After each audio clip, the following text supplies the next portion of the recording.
कि भाई ये आदमी ऐसे नहीं आ गया एक दिन कि वो घंटी बजा रहे थे और भगवा पहन दिया, थोड़ा हिंदू मुस्लिम के भाषण दे दिया, मोदी जी ने कहा हाँ ये अच्छा मुख्यमंत्री, ऐसे नहीं। आपने फिल्म बनाने से पहले किताब लिखी। किताब जब आप लिख रहे थे तब आपने वास्तव में एक समय योगी जी के परिवार के संग बिताया आपने, इसीलिए आपने फिल्म का सबटाइटल रखा the untold story of Yogi Adityanath. CM जो 8 साल सीएम है, यूएस की ऑफिशियल कांग्रेस की लाइब्रेरी में इसकी किताब पढ़ी है, वो आदमी की माँ ऐसे रहती है, आपको पता भी नहीं लगेगा कि इसे सीएम की। मतलब राम के शहर में, राम के देश में आपने टेंट में रखा हो। मेरे ख्याल से राष्ट्रीय कलंक था हम लोगों के ऊपर। बोडो इलेक्शन का पता क्या मतलब है? अभी तो एक वो जो संभल का सांसद है रहमान वर्क का जो पोता, उसने अपना घर खुद तोड़वा दिया जब पता लगा। उसे पता था लीगल है, बेइज्जती होगी। भारत का एक तरफ से दुर्भाग्य मुझे लगता है कि ऐसे जो लोग औरंगजेब को हीरो मानते, इस सूची में कई हिंदू भी जुड़े हैं। वो हिंदू नहीं है, वो हिंदू नाम है। अयोध्या में ब्लास्ट हुए, काशी में ब्लास्ट हुए, उसके केस चले। समाजवादी पार्टी ने कोर्ट को अपील करी कि इनको छोड़ दिया जाए।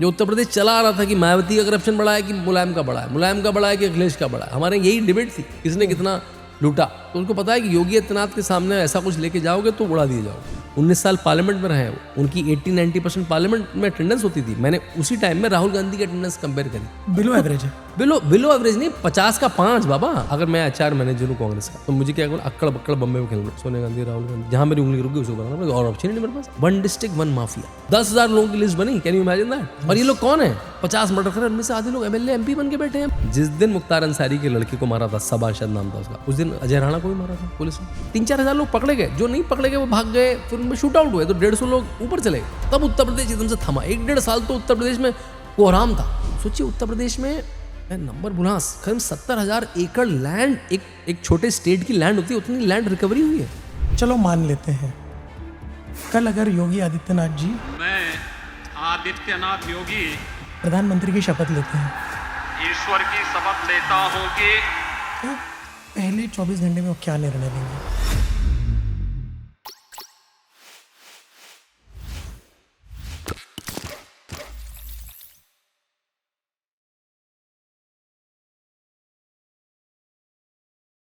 Welcome viewers to our show podcast with Tushar Joge. मैं आपका होस्ट तुषार और आपका दोस्त आज एक बड़ा इंटरेस्टिंग पॉडकास्ट ले आया हूँ। जो हमारे गेस्ट है आज बड़े स्पेशल है।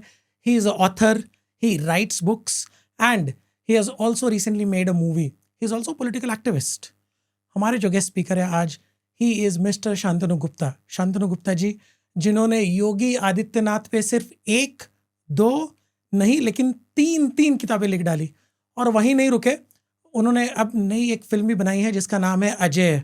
तो आज हम शांतनु गुप्ता जी से वो सारे पन्ने खोलेंगे जो किसी फिल्म या किसी किताब में आपने नहीं देखे। योगी मोदी का मिक्स क्या है ये, आने वाले PM की चर्चा, कितनी स्ट्रैटेजी है, क्या सही है क्या गलत है, इसके बारे में भी चर्चा करेंगे। और योगी आदित्यनाथ जी ग्लोबल स्टेज पर कहाँ खड़े हैं आज के तारीख में, ये हर चीज़ बाहर आने वाली है। तो इस पॉडकास्ट को आप ज़रूर देखिए, अंत तक देखिए। और किसी कारणवश अगर आप नहीं दे पाए तो हम स्पॉटिफाई पर भी अवेलेबल है, तो आप हमको स्पॉटिफाई पर भी सुन सकते हो। तो बिना देरी किए help me welcome Shantanu Gupta ji. Shantanu ji, welcome to the show. Thank you नमस्कार तुषार जी। मैं बहुत बार इंडिया के स्टूडियोज में शो करे हैं, पहली बार it's fun to be a studio in UK। Thank you very much. ये हमारा लंदन का स्टूडियो है। And this is many guest have literally appreciated this place. So Shantanu Gupta ji, मैंने ये फिल्म आपके साथ कुछ दिनों पहले लंदन के प्रीमियर में देखे जी। बहुत गजब मूवी है। थैंक यू, आपको अच्छी लगी और बहुत ही इंटरेस्टिंग। आपने कहा कि मूवी बनाई है, मैंने अकेले नहीं बनाई, बहुत बड़ी टीम थी उसके पीछे। मेरी बुक को राइटर्स ने अडॉप्ट करा, उसमें एक डायरेक्टर थे, उसके प्रोड्यूसर थे जिन्होंने फाइनेंस करा, वो US के हैं, और बहुत ही शुचिता से, बहुत ही ईमानदारी से, बहुत ही मन से पिक्चर बनाई है। And that's why the outcome is so brilliant. वाह सर, ऐसा कोई एक सीन जो आपने लिखा, बनाया और फिर बाद में आपने काट दिया उसको? देखिए, स्क्रिप्ट राइटर्स ने लिखा, मैं इसका स्क्रिप्ट कंसल्टेंट हूँ। क्या होता है, देखिए, हमें पिक्चर किस दिशा में ले जानी है वो डिसाइड करना था। तो योगी जी की बहुत सारी एंगेजमेंट है। योगी जी की एंगेजमेंट है राम मंदिर के साथ, उनके गुरु के समय से। योगी जी की एंगेजमेंट है माफिया को खत्म करने के लेके। योगी जी की एंगेजमेंट है सुशासन को लेके। कौन सा एंगल लेना है? मैं सारे एंगल नहीं ले सकता हूँ अगर मेरे पास वेब सीरीज हो, बिकॉज वेब सीरीज में आई have a canvas for 5-6 hours. आप 40 मिनट का एपिसोड बनाओगे, 8 सीरीज की भी 8 एपिसोड की सीरीज बनाओगे, आपके पास 5 घंटे हैं। मूवी में आपके पास 2 घंटे 20 मिनट। लंबी मूवी नहीं देखते हैं लोग ज़्यादा। जैसे ही आप 3 घंटे को टच करते हैं मुश्किल होती है। बंगाल फाइल्स अमेजिंग मूवी, लंबी होने के चक्कर में थोड़ा सा लोग कटते हैं।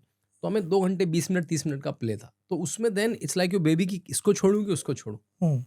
तो हमने राम मंदिर का मूवमेंट रखा है, लेकिन वो शायद सेकंड पार्ट में हम ज़्यादा जाएंगे, क्योंकि सेकंड पार्ट में हम उनके सीएम का काल दिखाएंगे। दिस मूवी की हर मूवी की एक एंट्री होती है, एक एग्जिट होती है।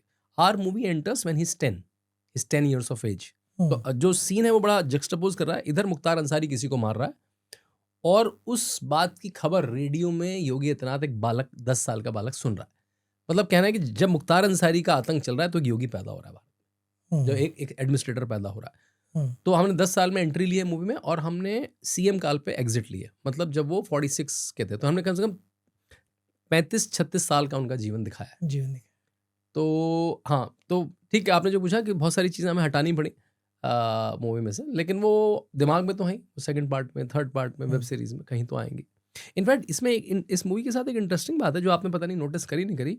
This is the first movie and my book was the first book on a current politician. इससे दिक्कत क्या होती है, लोगों ने कहा तो क्या, मैंने कहा फिर तो क्या कि आज तक क्यों नहीं बनी। सारी पिक्चरें कब बनती हैं, या तो जब व्यक्ति मर जाता है, या वो व्यक्ति अपने फैग एंड में होता है। जैसे जब एक्सीडेंटल प्राइम मिनिस्टर बनी मनमोहन सिंह के ऊपर, वो तब तक राज्यसभा में थे, but he was very old, मतलब he was just surviving, political graph was down over. Atal ji पे पिक्चर बनी उनके जाने के बाद, है ना। एक नरेंद्र मोदी की पिक्चर उनके रहते रहते बनी थी जी।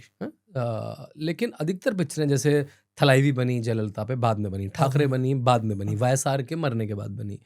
बहुत कम पिक्चर होती हैं पॉलिटिकल, खासकर विदेशों में भी जो पिक्चर बनी, क्वीन एलिजाबेथ पे बनी हो, मार्गरेट थैचर पे बनी हो, निक्सन पे बनी हो, सब उनके जाने के बाद या उनके पॉलिटिकल करियर।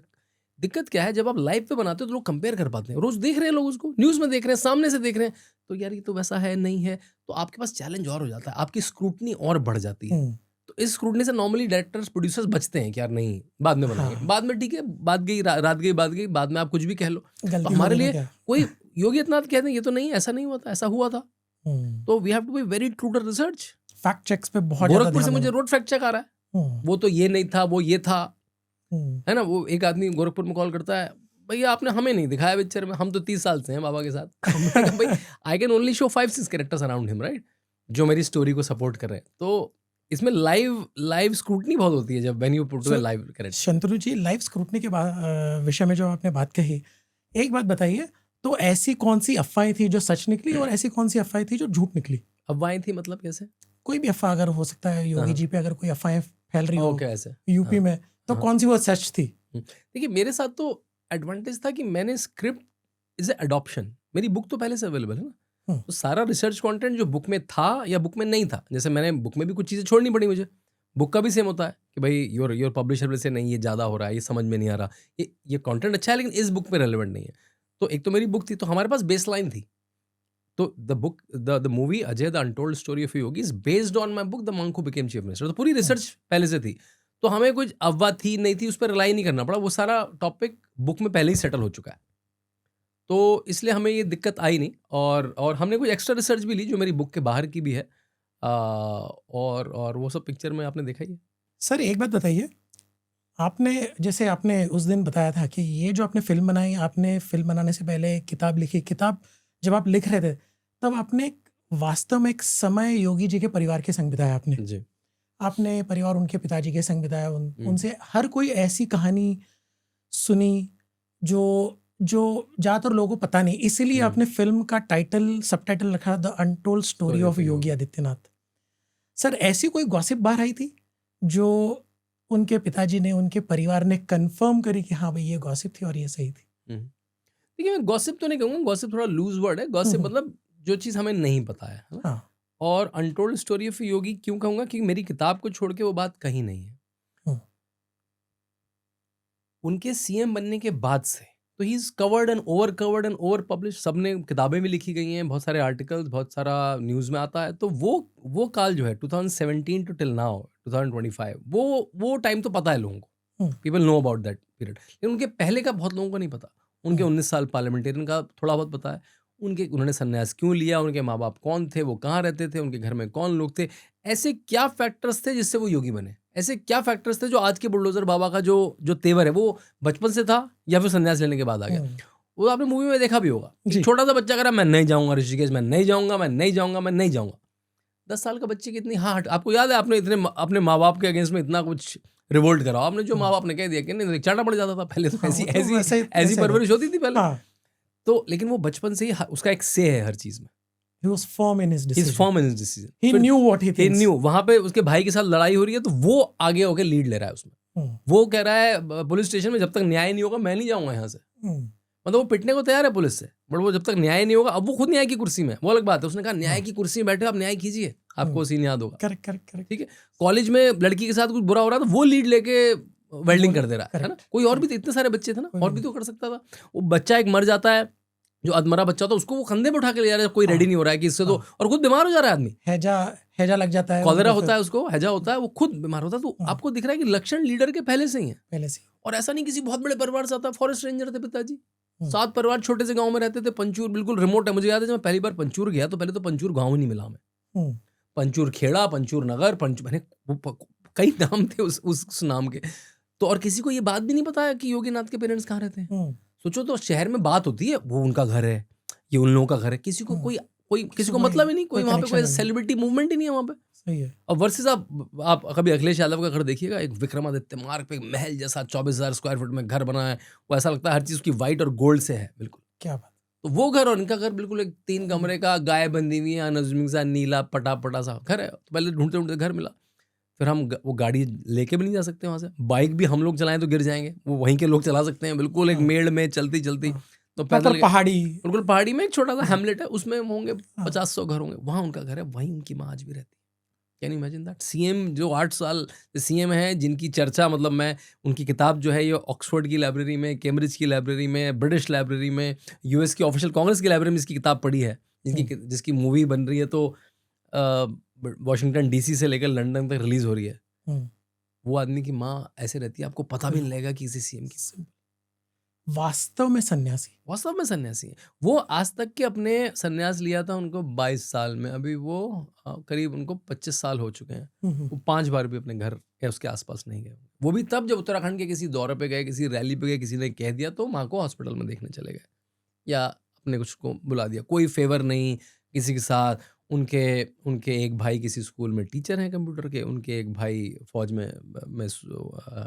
में हैं, और उनकी बहन, उनकी शादी हो रखी है, जो उनके पति छोटा मोटा काम करते हैं अपनी मेरिट के हिसाब से। एक तो नीलकंठ में छोटी सी चाय समोसे की फूलों की दुकान लगाती हैं, उनका थोड़ा टीवी का एक्सपोजर है, बाकी का तो चेहरा भी नहीं पता है किसी को। उनका भी इसलिए क्योंकि वो नीलकंठ थोड़ी चर्चित मंदिर है, वहाँ पे रास्ते में किसी को मिल गया एक दिन, तो वो एक बार टीवी में आ गई, तो पता है किसी ने हल्का सा फिल्म इंटरव्यू ले लिया, बाकी तो किसी को पता ही नहीं है। Can you imagine that? आप बाकी पॉलिटिशियन देख लो, आपको रॉबर्ट वड्रा कौन है, लेकिन सबको पता है रॉबर्ट वड्रा। क्यों पता होना चाहिए उनके बारे में? इसका माँ सब पता है आपको कि वो किस तरह से रहते हैं, कौन सी कार है उनके पास। तब आपको पता लगता है कि भाई क्यों योगी आदित्यनाथ के लिए प्रेम है लोगों। सर एक सीन मुझे बहुत दिल को छू गया मूवी का जहाँ पर योगी आदित्यनाथ जी के माता पिता जब आते हैं, जब उनको समझ में आता है कि अखबार में पढ़ते हैं कि अरे भैया ये तो मिल गया, ये यहाँ पर है गोरखपुर में, गोरक्षधाम वाले इसमें। तो वो जब उनके गुरुजी को पूछने आते हैं कि कहाँ है, तो योगी आदित्यनाथ जी को मतलब फिल्म में ऐसा दिखाया, क्या वास्तव में ऐसा था? बिल्कुल कि उन्होंने एक शब्द नहीं कहा था, बस वो एक प्रेक्षक थे, देखते रहे, कोई रिएक्शन नहीं। मतलब उनका इधर 2 बड़े लोग बात कर रहे हैं ना भाई, मेरे गुरु और मेरे एक तरह से बायोलॉजिकल माता पिता, और अब तो उनके पेरेंट्स उनके गुरु ही हैं। अब ये बड़ी सुंदर बात है, बहुत कम लोगों को पता होगी, भारतीय constitution, Indian constitution allows this. आपको पता है, आप किसी भी साधु का पासपोर्ट देखिएगा या आधार कार्ड देखिएगा, उसमें पिता के नाम में गुरु का नाम होता है, and this allowed by Indian constitution, right? क्योंकि आप रैंडम किसी का नाम नहीं डाल सकते ना, पिता का नाम। मतलब अगर आपने संन्यास लिया है तो उसको आप रीजन बना सकते हैं फादर्स नेम लिखने का। तो अगर आप योगी आदित्यनाथ का कोई भी डॉक्यूमेंट देखेंगे, उसमें फादर्स नेम में गुरु महंत अवैधनाथ का नाम लिखा होगा। आनंद सिंह बिष्ट जो उनके बायोलॉजिकल पिताजी हैं, उनका नाम नहीं लिखा होगा। तो ये कॉन्वर्सेशन अच्छा है बिल्कुल, एक स्पिरिचुअल पेरेंट और एक बायोलॉजिकल पेरेंट के बीच। और वो क्या कह रहे हैं गुरुजी कि भाई आपके तो बहुत सारे बच्चे हैं, एक इस बच्चे को धर्म को, देश को, ईश्वर को दे दो। और फिर वो जब कहती है तुम्हें तो मेरे राम देख लेंगे, तो वो जो गुरुजी कहते हैं कि भाई भगवान राम गए तो राजा की तरह थे, आए भगवान बन के, और इसमें माता कौशल्या का त्याग शामिल है। अगर माता कौशल्या रोक लेती, नहीं मुझे तो बहुत प्रेम है, राम को मत जाने दो, तो वो फिर राजा तो बन के रह जाते।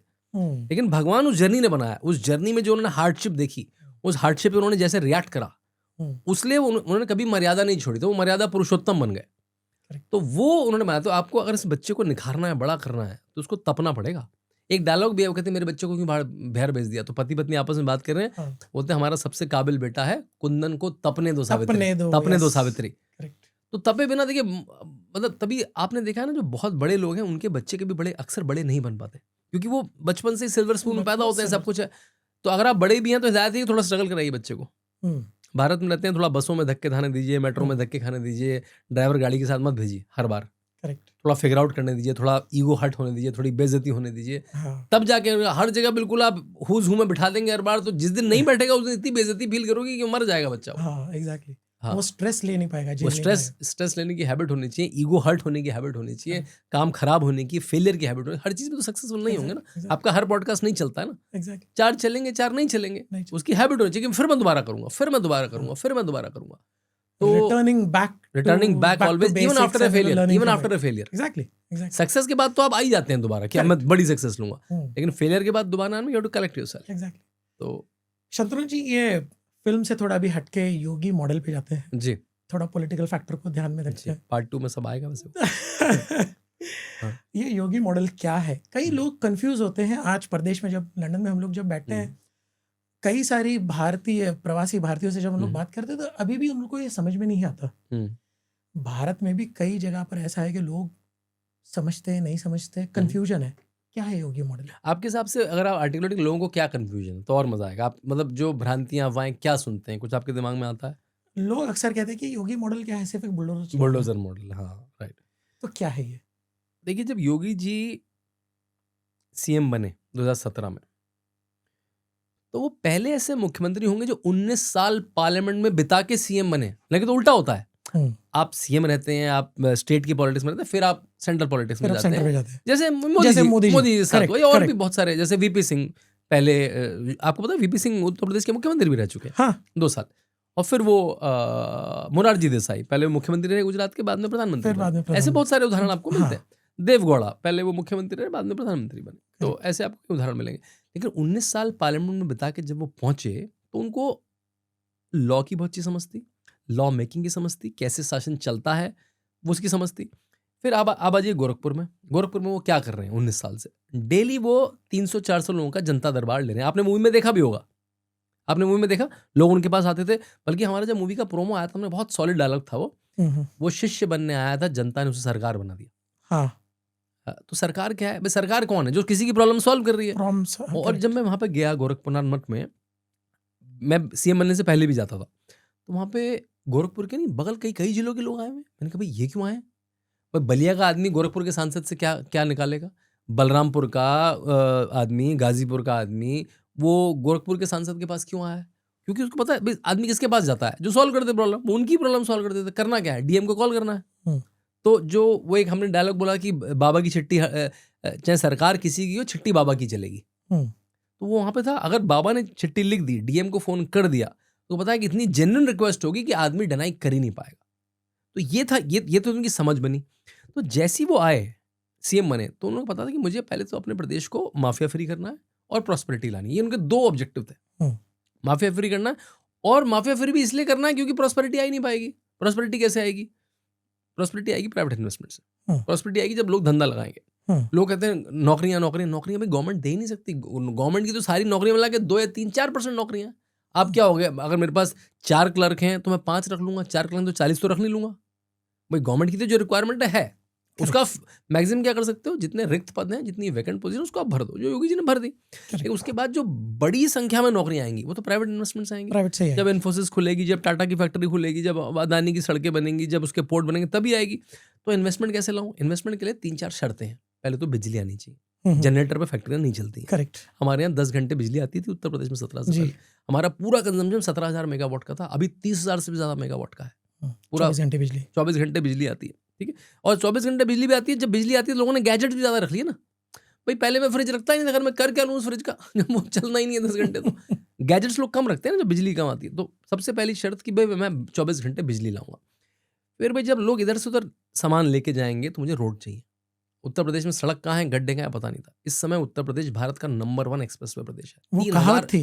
3000 किलोमीटर से ज्यादा का एक्सप्रेसवे है। नरेंद्र मोदी ने कहा कि इस प्रदेश को योगी आदित्यनाथ ने एक्सप्रेसवे प्रदेश बना दिया। मुझे याद है 2017 में जब योगी जी की सरकार बनी तो उनको डाउनफॉल दिखाने के लिए, उनको खींचने के लिए वो कहते थे कि योगी के राज में सड़कों में गड्ढे हैं, गड्ढों में सड़कें। क्योंकि वो 3 महीने होते ना सरकार 3 महीने हुए थे। 3 महीने तो पुरानी सरकार के भाई, आपको कुछ ऑपरेट करते करते 1 साल लग जाता है। पहले तो बिजली आ जाए, सड़कें बन जाए। वो भी सड़कें ऐसी नहीं, वर्ल्ड क्लास सड़कें जैसी आपको इस कंट्री में मिलेंगी वैसी सड़कें कैसे बनेंगी। दूसरा तो वो हुआ। तीसरा, भाई आदमी हर बार सड़कों से नहीं आ पाएगा, उसे बैंगलोर से आना है तो उसे एयरपोर्ट चाहिए। उत्तर प्रदेश में 3.5 एयरपोर्ट थे ढंग से, 4 एयरपोर्ट थे केवल। इस समय उत्तर प्रदेश में 16 एयरपोर्ट है। 4, 16, 8 साल में। मतलब जो चीजें सदियों में होती है ना, 10 साल में, 20 साल से 30 साल में, वो 5-5, 6-6 साल में। तभी तो लोग, अरे ये कब था, ये कब एयरपोर्ट खुल गया, अरे ये मुरादाबाद में एयरपोर्ट खुल गया, अरे बरेली में एयरपोर्ट खुल गया, अरे गोरखपुर की फ्लाइट है। मुझे सबसे ज्यादा पता है, मैं गोरखपुर जाता था बस से जाना, मुझे ट्रेन से जाना पड़ता था। जब मैं रिसर्च करने जाता था मुझे रोड से जाना पड़ता था। अब मैं सुबह जाता हूँ, शाम को आ जाता हूँ, क्योंकि सुबह की फ्लाइट है, शाम की फ्लाइट है, या 2 दिन में क्विकली आ जाता हूँ, टाइम बच जाता है। पहले फ्लाइटें टाउन ए से चलती थी, मतलब क्लास ए सिटी से चलती थी, और दूसरे क्लास के सिटी, अब क्लास B2C नहीं होती थी कोई फ्लाइट। अब B2C भी B2C, C2C सब डिफरेंट कैटेगरीज में। तो सबसे पहले बिजली आ जाए, दूसरा रोड्स बन जाए, तीसरा ट्रेन नेटवर्क और फ्लाइट नेटवर्क। ट्रेन नेटवर्क की आप सेंट्रल गवर्नमेंट के साथ क्लोजली काम करो और उनसे कहो यहाँ पे बनाओ, वहाँ पे बनाओ। उनको जमीन चाहिए तो आप आसानी से जमीन प्रोवाइड करा दो। ये तीसरा। चौथी चीज़, ये सब सेफ कैसे रहेगा? अगर मैं इंडस्ट्रियलिस्ट हूँ तो मैं चाहता हूँ मेरे एम्प्लॉय सेफ रहें, कि जैसे नहीं वो बाहर निकला मोबाइल छीन लिया, लड़की को छेड़ दिया, किसी का पैसा छीन लिया, और मेरा खुद का इन्वेस्टमेंट सेफ रहे। वो कब रहेगा? जब लॉ एंड ऑर्डर स्ट्रांग होगा। ये चारों चीजें मैं कैसे करूंगा? ये योगी आदित्यनाथ का, यही योगी आदित्यनाथ मॉडल है। Just last line, giving the basic condition for industry to flourish, for ease of life and ease of business, कि आपकी लाइफ इजी हो, मतलब एक नॉर्मल सिटीजन की लाइफ इजी हो। लाइफ इजी कैसे होगी? अगर आप गरीब आदमी हैं तो मैं सारी नरेंद्र मोदी की स्कीम आपको दूंगा। जो 42 गवर्नमेंट की स्कीम्स हैं, सेंट्रल गवर्नमेंट की स्कीम्स है, उसमें उत्तर प्रदेश नंबर 1 है। चाहे वो गैस बांटना हो, टॉयलेट बांटना हो, घर बांटना हो, उसमें उत्तर प्रदेश नंबर 1 है। तभी जो डबल इंजन सरकार का जो नरेंद्र मोदी का नारा है, वो उत्तर प्रदेश में सबसे पहले फलीभूत होता है। वो it comes true in its 100% capacity in UP. तो आपने ईज ऑफ लाइफ दे दी लोगों को, और ईज ऑफ बिजनेस दे दिया। ईज ऑफ बिजनेस दे दिया तो लोगों की नौकरियां में आ गई। This is Yogi Adityanath model. उसमें बुलडोजर बीच में कैसे फिट होता है कि अगर आपने इलीगल लैंड पर कुछ बनाया है तो उसे मैं उड़ा दूंगा। But sir, if you see people perceive Yogi Adityanath ji as a reformer, some class of it, other class of it see it as a radical. Why there is so strong division in between? देखिए, उसमें आदि तो media की creation है। मैं क्यों है media की क्रिएशन है? रिफॉर्मर तो है ही, बल्कि हमारे एक एक्स-डीजीपी हैं, बहुत सेलिब्रेटेड एक्स-डीजीपी हैं, director general of police Prakash Singh. उन्होंने बीच में कहा कि Yogi Adityanath is turning out the Lee Kuan of UP. Lee Kuan कौन है? जिन्होंने सिंगापुर बनाया था। He is known for his, so much so कि हार्वर्ड में एक कॉलेज है Lee Kuan school of public policy. He is so known, right? तो अब योगी आदित्यनाथ की चर्चा या कंपैरिजन इंटरनेशनल रिफॉर्मर से, इंटरनेशनल गवर्नेंस आइकॉन से होने लगा है। राइट। अगर आप मेरा विरोध नहीं कर पाएंगे, आप या फिर आप योगी आदित्यनाथ का विरोध नहीं कर पाएंगे, तो क्या करेंगे? आप साइड का कोई टॉपिक ढूंढेंगे। अरे ये तो भगवा है, अरे ये तो पंडित है, अरे ये तो पुजारी है, अरे ये तो मुस्लिम विरोधी है, ही इज एंटी मुस्लिम। ये करेंगे क्योंकि आप काम का तो विरोध कर नहीं पा रहे हैं। रोड इधर बन रही है, एयरपोर्ट उधर बन रहा है, नौकरियां इधर मिल रही है, अब क्या आप विरोध करेंगे? तो आपने कहा ये मुसलमानों के घर तोड़ रहा है। Bulldozer has become they equated bulldozer with the Muslim hate. Right.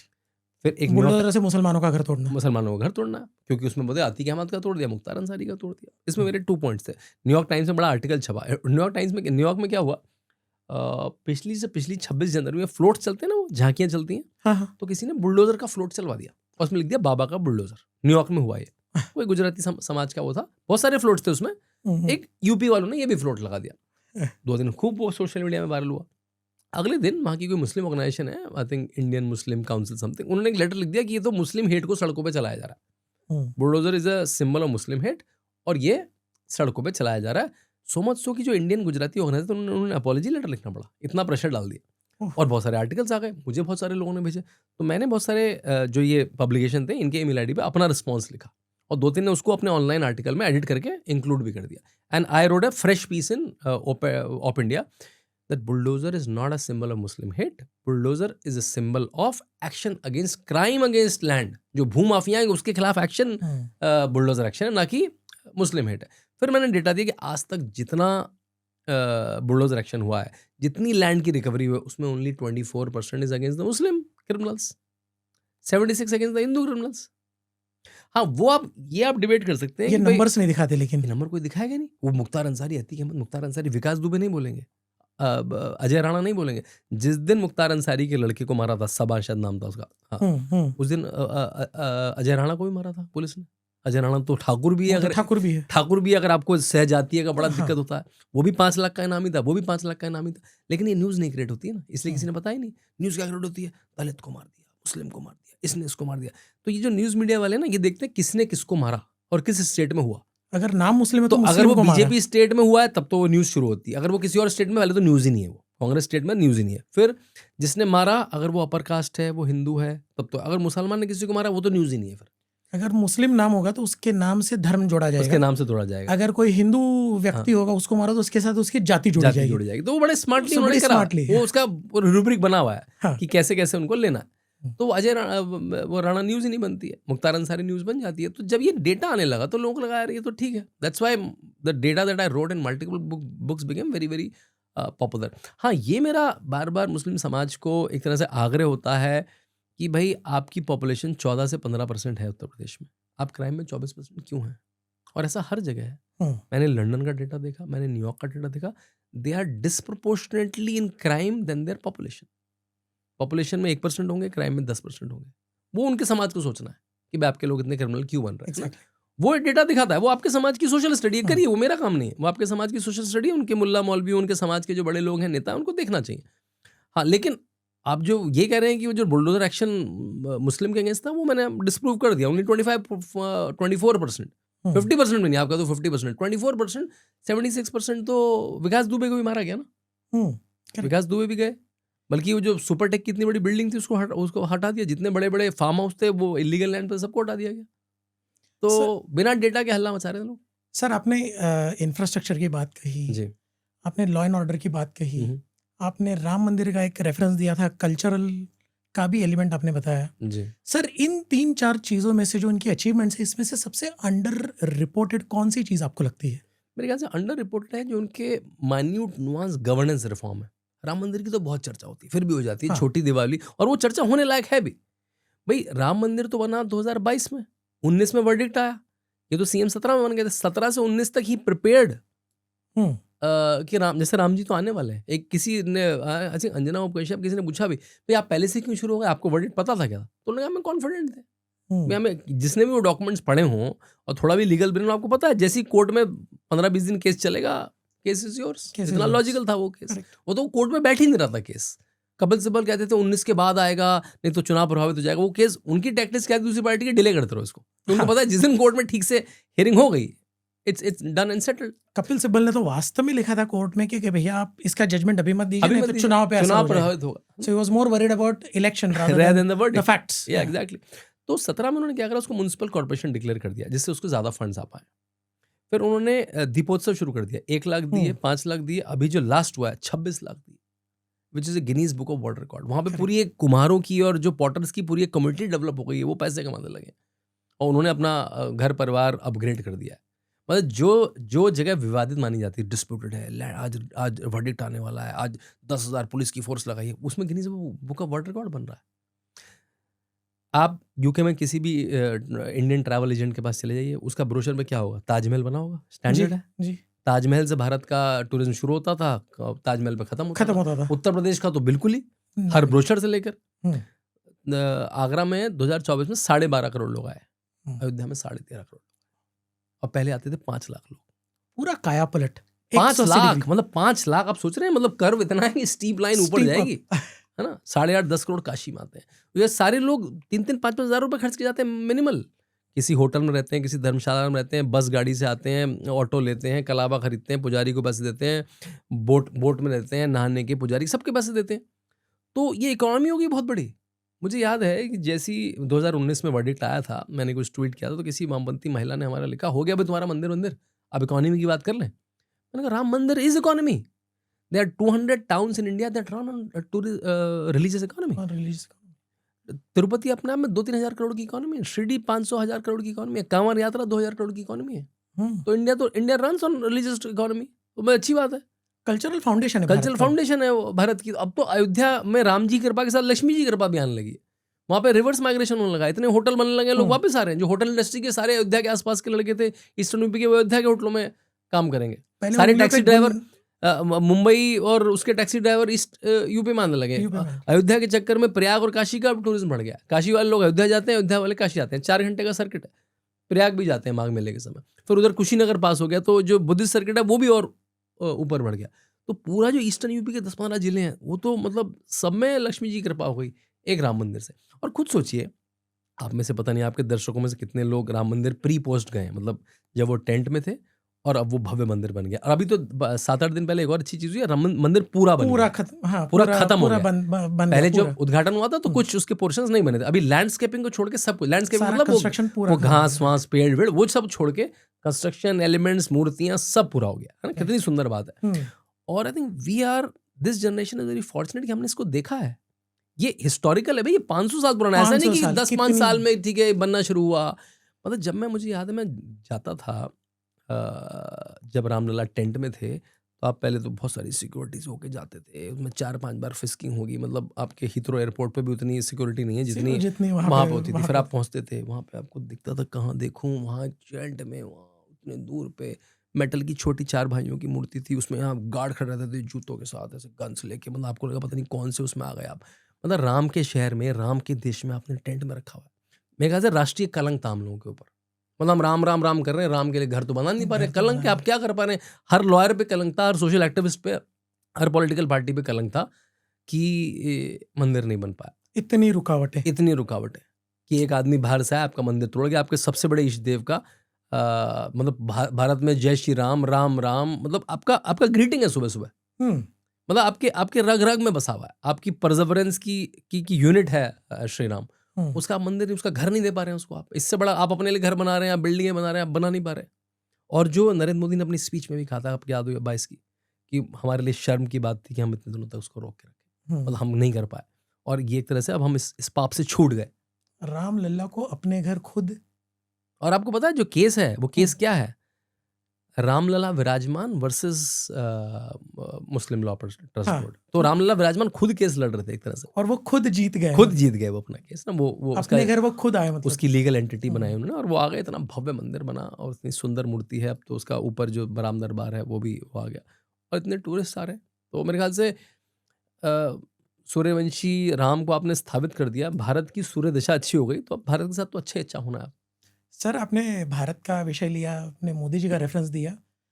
चलो मान लेते हैं, अगर कल अगर योगी आदित्यनाथ जी प्रधानमंत्री की शपथ लेते हैं, तो पहले 24 घंटे में वो क्या निर्णय लेंगे, या पहले महीने में क्या रिफॉर्म वो भारत के लिए लाएंगे? देखिए, अभी तो मेरे ख्याल से नरेंद्र मोदी जितने यंग हैं, मतलब मैंने 75 साल में इतना यंग व्यक्ति कोई नहीं देखा। Young by mind, young by his physical form ना, मतलब उनको देख के लगता ही नहीं है। आपने देखा 10-11 साल में कभी उनकी age is not even a topic of discussion.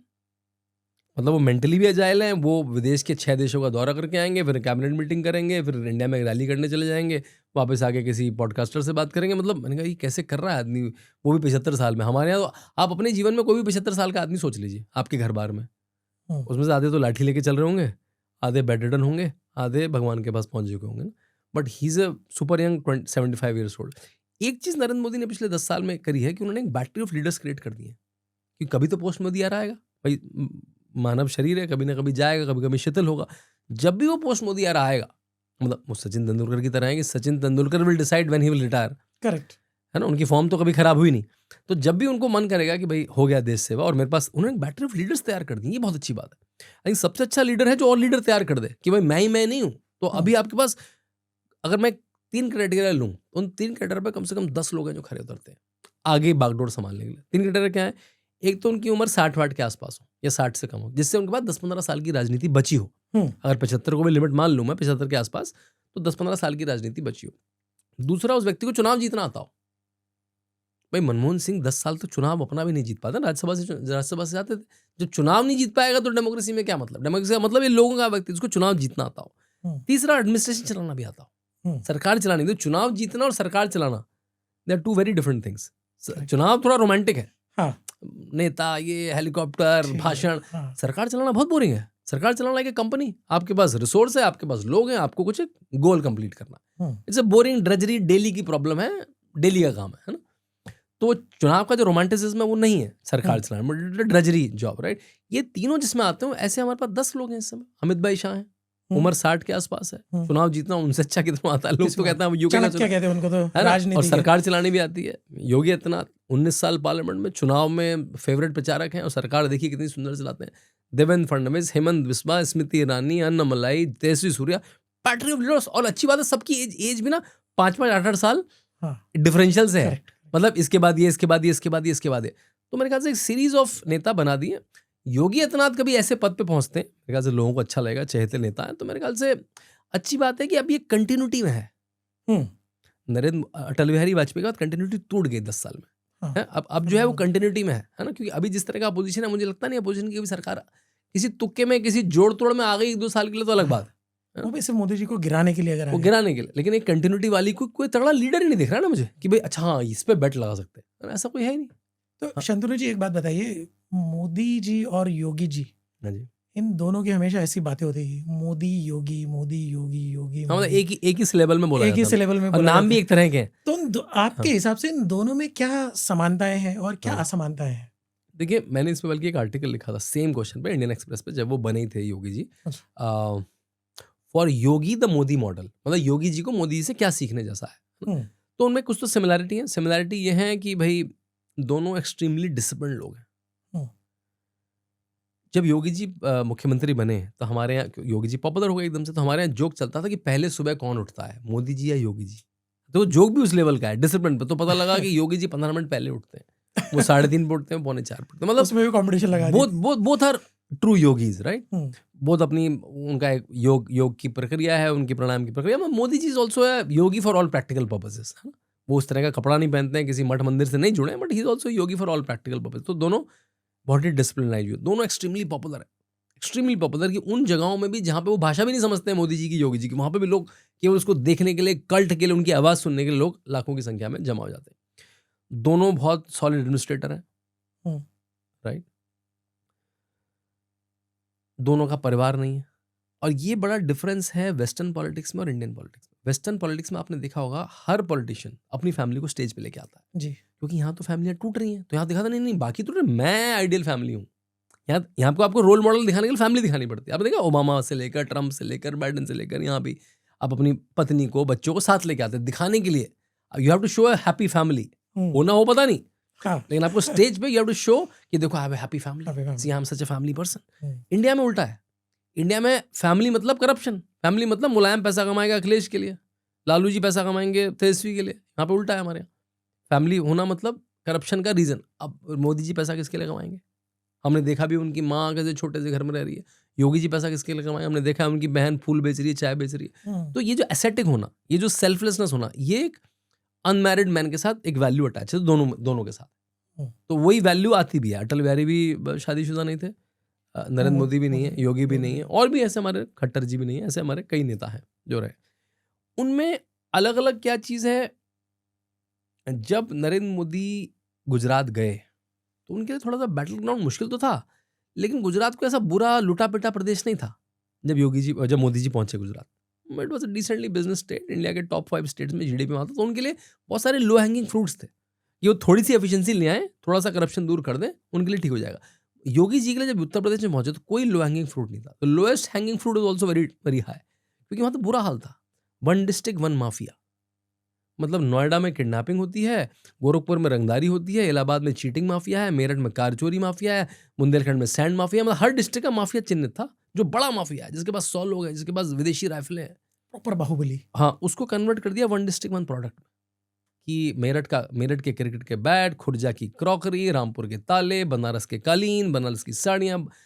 अब सोचिए, वो सारे माफिया को न्यूट्रलाइज करा, सबकी लिस्ट बनाई। सबसे पहले उनका काम ही था मुझे हर जगह के माफिया को, हिस्ट्री शीटर की लिस्ट बना के दो। 10,000 लोगों की लिस्ट बनी, कैन यू इमेजिन दैट? और ये लोग कौन है?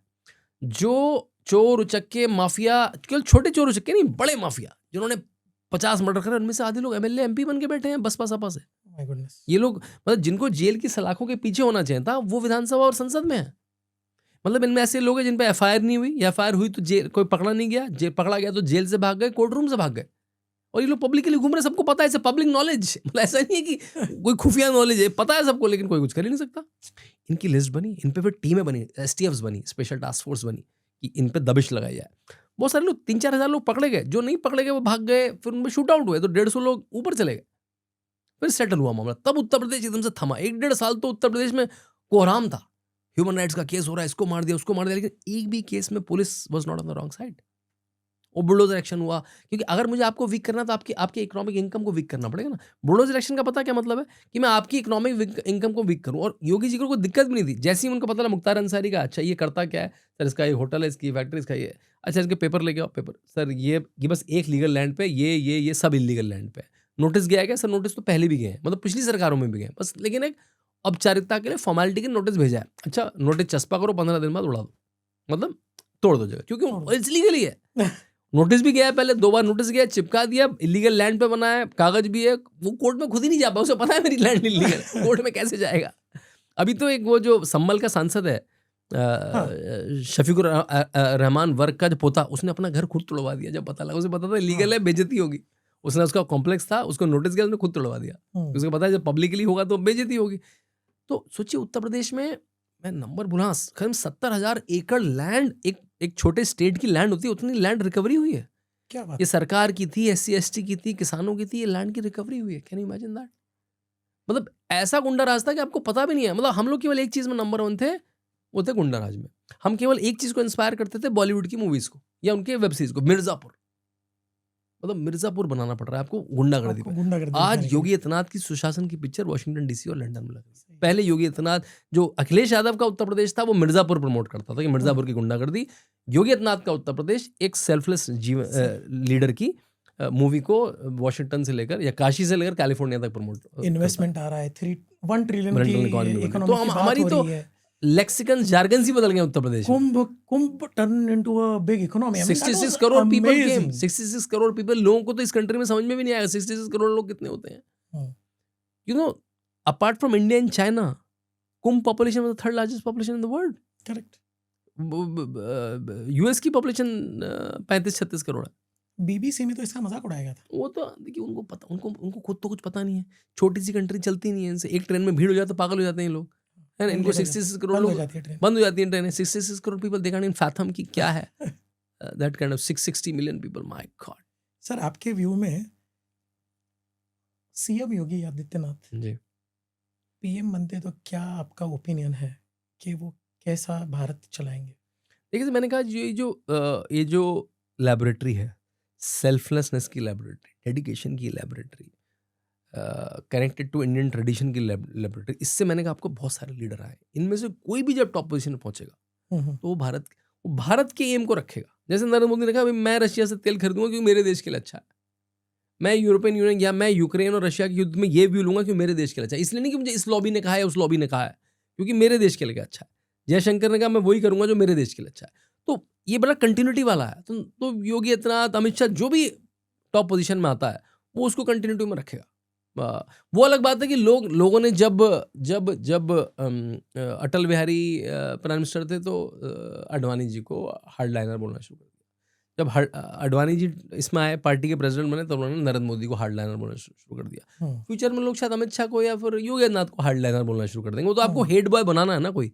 आई थिंक तो लेफ्ट का और वेस्टर्न मीडिया का एक हेड बॉय जरूरी है। मैं तो कहता हूँ ये हेड बॉय इंडस्ट्री है बहुत बड़ी। बहुत सारे लोग तो योगी मोदी हेड बॉय यूट्यूब से ही चल रहे हैं केवल, क्योंकि वो हेड ही उनकी इनकम है।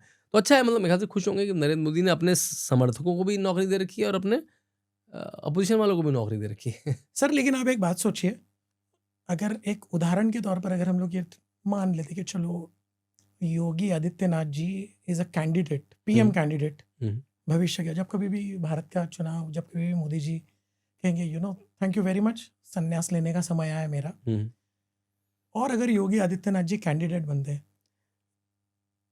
तो इस रेस में आप किसको देखते हैं?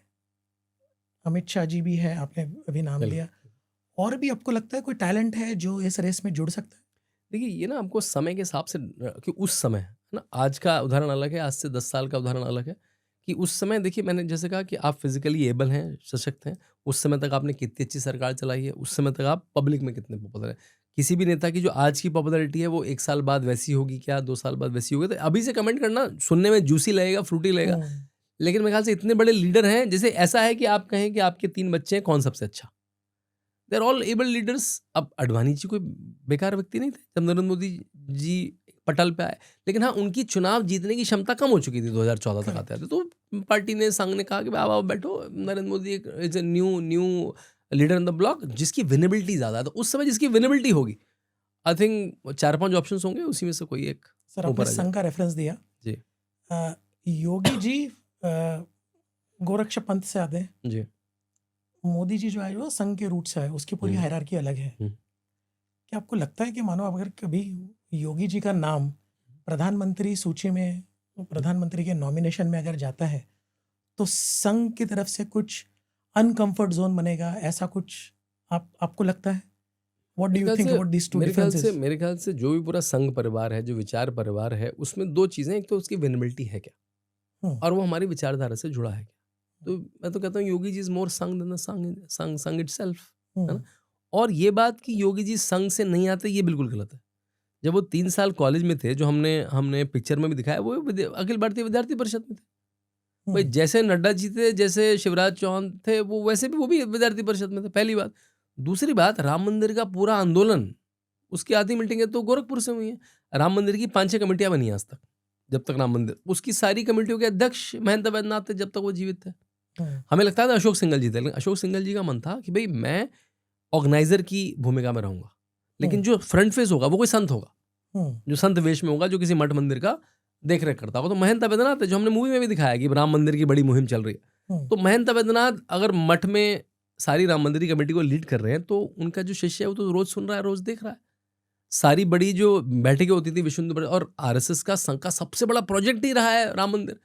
और जब वो राम मंदिर बना था, कितनी सुंदर बात है, देखिए, मतलब मुझे लगता है भगवान राम भी इंतजार ही कर रहे थे इस बात का कि अडवाणी जी ने पहली पॉलिटिकल यात्रा निकाली राम मंदिर के लिए। उस यात्रा के संयोजक कौन थे? नरेंद्र मोदी कार्यकर्ता की तरह। जी। पहली बार मूर्तियां स्थापित हुई 1949 में। सारी कमेटियों के अध्यक्ष कौन बने? वो बने महंत दिग्विजयनाथ, जो अवैधनाथ जी के भी गुरु थे। और सारी कमेटियां बनी, उनके अध्यक्ष कौन थे? महंत अवैधनाथ। तो जब मोदी प्रधानमंत्री हैं और जब योगी मुख्यमंत्री हैं, तब रामलला जाके बैठे। उनको लगता था आदमी भी ठीक होने चाहिए, सब कुछ बिल्कुल कॉम्बिनेशन ठीक हो। मान लिया, मैं आज भी कहता हूँ, कोर्ट का सेम वर्डिक्ट होता और अखिलेश यादव मुख्यमंत्री होते, मंदिर नहीं बनता। अरे वो पत्थर ही नहीं आने देता, कुछ तो कुछ, ये जमीन में ये है, ये जमीन, क्योंकि सब कुछ तो लोकल सरकारों को करना पड़ता है। प्राइवेट कमेटी ने बनवाया मंदिर, प्राइवेट पैसों से बनाया मंदिर, कंट्रीब्यूशन से बनाया भारतीयों के, लेकिन भाई आपको परमिशन तो चाहिए। तो अखिलेश यादव मंदिर नहीं बनने देते 2019। सब कुछ भी अगर मिल जाता तो लगता है कभी कभी वो कहता कि भाई सोशल डिसहार्मनी की वजह से कुछ भी बोल देते भाई, उनके पास तो सॉरी ना, सरकार का तो एक बाल होता है। तो सर, जैसे मोदी जी आज जियोपॉलिटिक्स को बहुत ध्यान से देखते हैं, जियोपॉलिटिक्स का सबसे बड़ा गुरु माना जाता है मोदी जी को जी। मानो अगर योगी जी पीएम बनते हैं, तो ये जो जियोपॉलिटिक्स आप आज के पॉडकास्ट में योगी जी को प्रधानमंत्री बना के ही छोड़ेंगे मेरे ख्याल तो। बल्कि यूपी वालों को जब भी बात आती है, कहते हैं हम तो जान ही नहीं देंगे योगी जी को, क्योंकि योगी सर मेरा तो दूसरा सवाल भी है। मैं ये कह रहा हूँ कि यूपी वाले इतने त्रस्त थे कि उनको तो योगी गॉड सेंड दिखते हैं। मेरी सड़कें, मेरी महिलाएं सुरक्षित, मेरे घर, मेरा इन्वेस्टमेंट, मेरी कंपनियां, मेरी ब्रांड। अगर यूपी से बाहर जाते थे, महाराष्ट्र, तमिलनाडु, हमें लोग चोर समझते थे, अरे इसकी तो डिग्री फर्जी होगी, कुछ क्राइम करके आया हो। मतलब एक ब्रांड यूपी इतनी एक से मरचरी सी ब्रांड थी, आज उल्टा है। आज हम जाते हैं तो कहते हैं अच्छा योगी आदित्यनाथ के उत्तर प्रदेश से आए, श्री राम की जगह से आए, श्री कृष्ण की जगह से आए। तो वो जो ब्रांड बन गई, तो योगी आदित्यनाथ कोई जाने नहीं देना चाहता। यूपी से जो लोग आज यहाँ पे मिलते हैं, वो फील प्राउड करते कि मैं यूपी से हूँ। और पहले यूपी वाला बचता था, कहता था मैं दिल्ली से हूँ। वो थोड़ा बताया था एनसीआर से हूँ, दिल्ली से हूँ, थोड़ा आसपास बताया था। नहीं, पर सर क्या है कि ये चर्चा बहुत ज्यादा चल रही है जी। हमेशा कंपैरिजन होता है। अब सोशल मीडिया में पहले कंपैरिजन जब नरेंद्र मोदी का समय था तो अभी भी चलता है कि अमित शाह होंगे तो क्या करेंगे, मोदी होंगे तो क्या करेंगे, देवेंद्र फडणवीस। तो लोगों का कंपैरिजन है कि भाई बिजनेस के लिए देवेंद्र फडणवीस अच्छे हैं क्योंकि वो इंग्लिश स्पीकिंग है, इंटरनल सिक्योरिटी के लिए अमित शाह और योगी अच्छे हैं, तो वो ठीक है और अच्छी बात है ना। देखिए ये जो इंटरनल कॉन्फ्लिक्ट है, लोग कहते हैं तो बड़े आवाज में विवाद हो रहा है, मैं तो अच्छी बात है भाई। If there is not in fighting, there is a healthy competition with in the party, बहुत अच्छी बात है। आप हेल्दी कॉम्पिटिशन कर सकते हैं कांग्रेस में, आपको हटा दिया जाएगा। आप राहुल गांधी पे अपोज करिए, आप हटा दिया जाएगा। आप अखिलेश यादव से को रिप्लेस कर सकते हैं क्या, अगर फैमिली से नहीं है। आप ममता दीदी को, आप स्टालिन को, आप देवगौड़ा, किसी को रिप्लेस कर, फैमिली को रिप्लेस ही नहीं कर सकते। परिवारवाद है वो। परिवारवाद है। तो यहाँ पे तो मेरिट है ना। यहाँ पे ऐसा नहीं कि मोदी के बाद मोदी नाम का आदमी बनेगा, शाह के बाद शाह आदमी के नाम का बनेगा। आप सारे अध्यक्ष देख लीजिए। अभी अध्यक्ष कौन है? नड्डा जी। उसके पहले कौन थे? राजनाथ जी थे, या अमित शाह जी थे, राजनाथ जी थे, वेंकैया नायडू थे। इनमें से कोई ना तो एक जगह से आता है, ना कोई एक कास्ट का आता है, ना कोई एक सरनेम का आता है। तो ये क्यों है वहाँ पे? क्योंकि उन्होंने लंबा सामाजिक जीवन जिया है, क्योंकि इनकी पॉलिटिकल क्रेडिबिलिटी है। तो जिसकी पॉलिटिकल क्रेडिबिलिटी वो हो गया। हाँ, ये बात है कि योगी आदित्यनाथ मेरिट के बेसिस पे। मेरिटोक्रेसी, अगर मेरिटोक्रेसी, आप कांग्रेस में मेरिटोक्रेसी कैसे करेंगे? अगर मैं एचआर मैनेजर हूँ कांग्रेस का, तो मुझे क्या करूँ? अक्कड़ बक्कड़ बम्बे में खेलना पड़ेगा। सोनिया गांधी, राजीव गांधी, सोनिया गांधी, राहुल गांधी, जहाँ मेरी उंगली रुक गई उसको बनाना पड़ेगा, और ऑप्शन ही नहीं मेरे पास। अब 5 हो गए, अब वो बच्चे भी आ गए हैं उसके, प्रियंका के बच्चे। उसने उसका राजीव नाम घुसा दिया उसके नाम में। मैं नाम बालक का नाम बोल रहा हूँ, प्रियंका के बालक के नाम के बीच में राजीव घुसा दिया, जिससे राजीव की लेगेसी ले सके। तो अब राजीव की लेगेसी कुछ है नहीं वैसे, शाहबानों से लेकर जो इंडिया का बर्बादी हुई, वही राजीव की लेगेसी है। वो जो ऑटोमेटिक कंप्यूटर इंडिया में आ गया, उसको चिपकाया। कंप्यूटर राजीव गांधी लाया। अरे वो इन्फोसिस और विप्रो लेके आया कंप्यूटर, आप नहीं लाए, आपने कुछ नहीं करा कंप्यूटर लाने। हाँ ठीक है। तो मेरे ख्याल से हाँ ये रहेगा कि योगी आदित्यनाथ फॉरेन पॉलिसी की डिसीजन कैसे लेंगे। भाई ये तो मोदी को भी कहते थे लोग। मोदी को तो वीजा नहीं मिलता था अमेरिका जाने का, अभी सामने से बुलाता है अमेरिका। सामने से। तो जब आपको रोल मिलता है, जो मेहनती आदमी है, जो जमीन से जुड़ा है, जब उसको रोल मिलता है तो वो अच्छे एडवाइजर्स रख के वो चीज़ कर लेता है। उसको डिसीजन लेना आता है, उसको समझना आता है। जो टॉपिक नहीं भी आता है उसकी जानकारी कैसे लेनी आता है। कुछ लीगल जानकारी होगी वो इनको बुला लेंगे, कुछ मीडिया की जानकारी होगी इनको बुला लेंगे। वो सही आदमी को एडवाइस लेके उनको based on the given circumstances they know how to take a decision, because उन्होंने जीवन में टफ डिसीजन लिए हैं सालों से। हर चीज़ योगी आदित्यनाथ को, नरेंद्र मोदी को पता है ऐसा नहीं है ना। नहीं होता है। कि उनको मेडिकल से लेकर, एजुकेशन से लेकर, रशिया पॉलिसी से लेकर सब कुछ पता नहीं। उनको डिसीजन लेना आता है, फर्म होना आता है, उनको अच्छे लोगों को सेलेक्ट करके उन पर विश्वास करना आता है। तो अच्छे लीडर्स को वो उस टॉपिक की जानकारी होना ऐसा नहीं है। वो तो 60 से 17 डिपार्टमेंट होते हैं किसी गवर्नमेंट में, सबकी जानकारी नरेंद्र मोदी को, योगी आदित्यनाथ को, अमित शाह को ऐसा नहीं है। वो सबको स्टडी करेंगे, सबके एक्सपर्ट्स बुलाएंगे, उनको आपस में भिड़ाएंगे और फिर जो उसमें से मंथन होगा उस पर डिसीजन ले लेंगे। और डिसीजन गलत होगा तो भी ठीक है, फिर उसको ठीक कर देंगे, रुके नहीं बैठे रहेंगे। तो I think they know the leadership style. वो टॉपिक क्या है वो चेंज होता रहेगा। सर आपने इतने अच्छे तरह से बताया ये अंतर। ऐसी कोई 2 या 3 चीजें जो योगी आदित्यनाथ जी के बारे में अनडिनाइबल है? डिनाइबल है मतलब जैसे क्या? मतलब आप उस विषय पे उसको रिजेक्ट नहीं कर सकते कि हाँ भाई ये दिस थिंग इज सर्टन। उनका स्वभाव है, उनके विचार करने की। समझ गया। जैसे मुझे याद है कि जब मैं आनंद सिंह बिस्ट जी का इंटरव्यू ले रहा था लंबे समय, उनके पिताजी, तो उन्होंने बहुत सारी बातें बताई। मैंने मूवी में भी बात बताई थी, मूवी से पहले उन्होंने बहुत सारी बातें बताई। उनका बचपन, किस किस स्कूल में गए, कैसे वो घर छोड़ के चले गए बिना बताए, फिर न्यूज़पेपर से पता लगा कि योगी आदित्यनाथ ने संन्यास ले लिया है। उन्होंने कहा बहुत सारी चीज़ें। फिर उन्होंने बात कही कि आपने जो गांव में मेरा 2 कमरे 2.5 कमरे का मकान देखा है, छोटा सा कच्चा पक्का, वही मेरी सबसे बड़ी संपत्ति। मैं फॉरेस्ट ऑफिसर हूँ, मेरे साथ के लोगों ने खूब ऊपर नीचे का पैसा कमाया, सबके देहरादून में बड़े बड़े बंगले हैं मेरी, लेकिन वो छोटी संपत्ति है, वही मेरी जीवन भर की संपत्ति है। फिर रुके, उन्होंने मेरा हाथ पकड़ा, मुझे आज भी वो टच, उनका फील याद है। जोर से पकड़ा हाथ, थोड़ी सी आंखें उनकी भर आई, आवाज़ थोड़ी चौंके, बोला मेरी सबसे बड़ी संपत्ति मेरा ईमानदार मुख्यमंत्री बेटा है। वाह क्या बात। और ये बात आज भी इसको अखिलेश यादव भी डिनाई नहीं कर सकते। उनको पता है, अब एग्री करें ना करें वो अलग बात है, इस बात से डिसएग्री नहीं कर सकते कि ईमानदार मुख्यमंत्री। जो उत्तर प्रदेश चला आ रहा था कि मायावती का करप्शन बड़ा है कि मुलायम का बड़ा है, मुलायम का बड़ा है कि अखिलेश का बड़ा है, हमारे यही डिबेट थी, किसने कितना लूटा। तो उनको पता है कि योगी आदित्यनाथ के सामने ऐसा कुछ लेके जाओगे तो उड़ा दिए जाओगे, भगा दिए जाओगे। तो ये जो अनडिनाइबल फैक्ट है, योगी आदित्यनाथ मतलब ईमानदारी। योगी आदित्यनाथ मतलब pro Hindu, pro India government. आप उनसे कुछ एंटी इंडिया काम करा नहीं सकते। जैसे मैं आपको उदाहरण देता हूँ, अयोध्या में ब्लास्ट हुए, काशी में ब्लास्ट हुए 2007 से 8 के बीच में, उसके केस चले। समाजवादी पार्टी ने अपने मैनिफेस्टो में लिखा कि सिमी के लड़कों को और जो इस बम ब्लास्ट में केस लिखे गए जो मुस्लिम हैं उनको मैं छुड़वा दूंगी, मैनिफेस्टो में लिखा। और जब वो मुख्यमंत्री बने 2012 में, 12-13 उन्होंने कोर्ट को अपील करी कि इनको छोड़ दिया जाए। कोर्ट ने वो तो फटकार लगाई, हाई कोर्ट की 2 जज की बेंच थी। उन्होंने कहा कि भाई आपके कहने से कैसे हटा दें, ट्रायल चलेगा, अगर उसमें छूटेंगे तो छूटेंगे, नहीं होंगे तो नहीं होंगे, आपका मन करे तो आप तो इनको पद्मश्री दे दें। ये कोर्ट की लैंग्वेज है। ये अपीजमेंट पॉलिटिक्स, ये अपीजमेंट का भी बाप है भाई। ये तो अपीजमेंट थोड़ा बहुत ठीक है, स्कॉलरशिप दे दी आपने, जो आदमी ड्रेडेड क्रिमिनल है, जिसने टेररिज्म करा है, उसको आप छोड़ने की बात कर रहे हैं क्योंकि इससे अच्छा सिग्नल जाएगा। और मुझे इस बात का दुख है, इससे किसको अच्छा सिग्नल जा रहा है? क्या मुस्लिम समाज में ऐसे लोग हैं जो टेररिस्ट को छोड़ना चाहते हैं? क्या मुस्लिम समाज में ऐसे लोग हैं जिनका आज भी आइडल औरंगजेब है? भाई औरंगजेब नाम हमें क्यों हटाना पड़ा? भाजपा की सरकार क्यों आनी पड़ी उसके लिए? उनके क्या उनके हीरो औरंगजेब है? उनके हीरो एपीजे अब्दुल कलाम क्यों नहीं है? अब्दुल हमीद क्यों नहीं है जो इंडियन आर्मी में थे? वो क्यों नहीं है उनके भाई अपने समाज से आपको अगर हीरो ढूंढना भी है तो ऐसे हीरो ढूंढिए ना। औरंगजेब आपका हीरो क्यों है? जिसने सारे मंदिर तोड़ दिए वो आपका हीरो है क्या? अगर वो आपका हीरो है तो मैं आपके साथ कोएग्जिस्ट कैसे करूंगा? आप कहते हैं गंगा जमनी तहजीब, हम्म, और फिर कह रहे औरंगजेब मेरा हीरो था। औरंगजेब ने तो मुझे काट डाला, उसने तो जनेऊ के पहाड़ बना दिए कि मैं जितने ब्राह्मण मारूंगा उतने मैं जनेऊ इकट्ठे करूंगा। तो ये चीजें साथ में नहीं रह सकती ना। यू हैव टू एग्री कि हाँ वो टेररिस्ट थे, भारत थे, ठीक है, मैंने फेथ दूसरी अपना ली, मैं मुस्लिम हो गया, ठीक है, लेकिन भाई राम उसके भी हीरो है ना। आप धार्मिक रूप से माने, इस देश के तो मर्यादा पुरुषोत्तम राम उसके हीरो, मर्यादा आपके भी हीरो हैं पुरुषोत्तम। वो प्रभु, आपकी कंट्री के भी हीरो हैं वो, कृष्ण आपके भी हीरो हैं वो। आप सर उनसे जो लोग दूरी कर ही नहीं सकते आप। सर जो लोग औरंगजेब को हीरो मानते हैं, नहीं हीरो थे ना, अभी 5 से 8 साल पहले तो रोड थी भाई उनके नाम से, बिल्कुल सेंट्रल दिल्ली की इंपॉर्टेंट रोड, औरंगजेब लेन। आज भी इतने सारे नाम बदलते बदलते थक जाएंगे, इतने सारे नाम आज भी है ना। सर भारत का एक तरफ से दुर्भाग्य मुझे लगता है कि ऐसे जो लोग औरंगजेब को हीरो मानते हैं, इस सूची में कई हिंदू भी जुड़े हैं अनफॉर्चुनेटली। बिल्कुल, वो हिंदू नहीं है, वो हिंदू नाम है। वो तो ज्यादा बड़े बहरूपी हैं। वो तो दूसरा तो आदमी एंटिफाइड है कि इसकी ये सोच होगी, ये तो हिंदू बहरूपी है, इसका नाम कुछ राम श्याम है, जैसे वो था ना करुणानिधि।